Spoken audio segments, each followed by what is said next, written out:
یہ جو غصے میں طلاقیں دیتے ہیں یہ کون لوگ ہیں؟ جنہیں اپنی خواہشات پہ کنٹرول نہیں ہے. وہ دل چاہا کر لیا، بعد میں روتے پیٹتے ہیں، پھر برباد ہو جاتے ہیں، اپنے آپ کو بھی برباد، بیوی کا گھر بھی خراب کرتے. غصے میں کنٹرول نہیں ہے، گولی مار دی سامنے والے کے، ساری زندگی جیلوں میں سڑ رہے ہیں، کیسز بھگت رہے ہیں. بھائی اس وقت ذرا کنٹرول کر لیتا. نہیں جی، کنٹرولنگ پاور بولو ختم. کھائے جا رہے ہیں، شوگر کے مریض بن گئے، بلڈ پریشر کے. اب جو چیزیں کھانے کی تھیں وہ بھی چھوڑنی پڑ رہی ہیں. شروع میں تھوڑی احتیاط کر لیتے، آج بڑی احتیاطوں سے نہ بچنا پڑتا.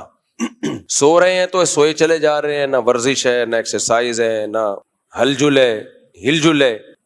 تو سارا مسئلہ کس کا ہے ہمارے ساتھ؟ کنٹرولنگ پاور بولو ختم. ایک ظلم تو ہم نے اپنی جانوں کے ساتھ یہ کیا ہے، یہ کنٹرولنگ پاور ہماری کیا ہے؟ ختم. دوسرا اس سے بڑا ظلم ہوا ہے.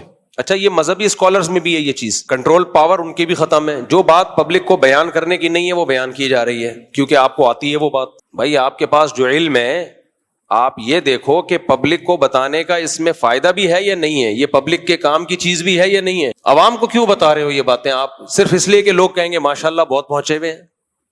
اس نالج کا پبلک کو کیا فائدہ ہے؟ اس کی ایک مثال دیتا ہوں.